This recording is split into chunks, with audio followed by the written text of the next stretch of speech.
हॉस्पिटलों के खर्चों का कोई नियामक तय करेगी, कोई नियम बनाएगी।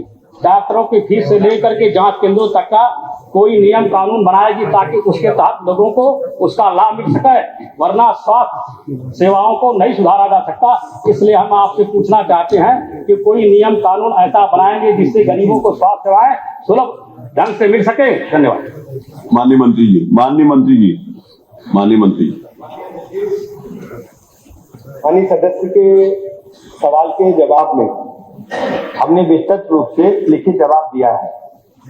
हमारे प्रदेश में सभी स्वास्थ्य विभाग के अस्पतालों में निःशुल्क चिकित्सा व्यवस्था उपलब्ध है, जांचें भी उपलब्ध है, दवाइयां भी उपलब्ध है। दवाइयों की किसी भी अस्पताल में कोई कमी नहीं है। जो स्वास्थ्य विभाग का इंफ्रास्ट्रक्चर है, मैं सदन के माध्यम से प्रदेश के सभी लोगों को आपके माध्यम से बताना चाहता हूं।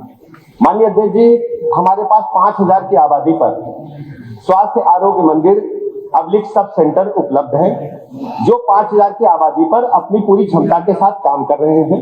वहां 98 प्रकार की दवाइयां निःशुल्क हैं, 14 प्रकार की जांचें हैं, जच्चा बच्चा के लिए सारे वैक्सीनेशन की सुविधाएं उपलब्ध हैं, नॉर्मल डिलीवरी के लिए एएनएम भी वहां उपलब्ध रहती है। इसके अलावा जो प्राथमिक स्वास्थ्य केंद्र हैं, जिनकी संख्या 3500 के लगभग है, वहां पर प्राथमिक चिकित्सा की सारी व्यवस्थाएं उपलब्ध हैं और दवाइयां निःशुल्क वहां उपलब्ध हैं, जांचें भी निःशुल्क होती, कोई पैसा दे नहीं है किसी भी मरीज को, चाहे बड़ा आदमी हो चाहे गरीब आदमी हो, सभी व्यवस्थाएं निःशुल्क हैं।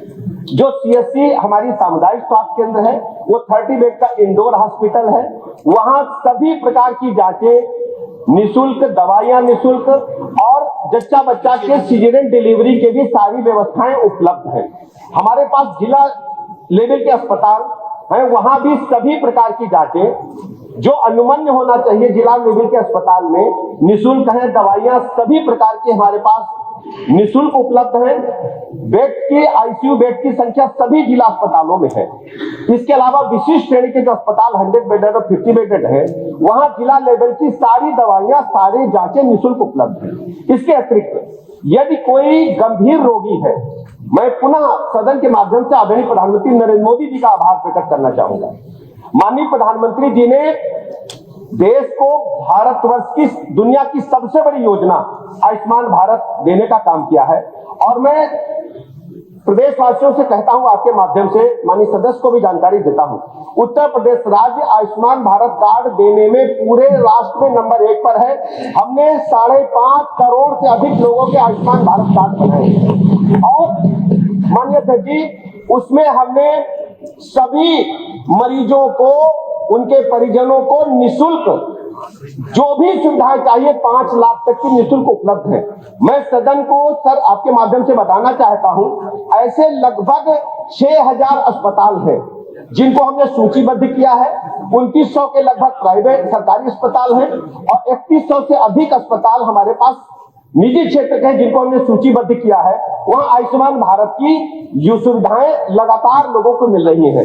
इसके अलावा इसमें भी यदि कोई आच्छादित नहीं हो रहा है और वो उसको लगता है कि हमारे पास पैसे नहीं है, माननीय मुख्यमंत्री जी का मैं आभार प्रकट करना चाहता हूं।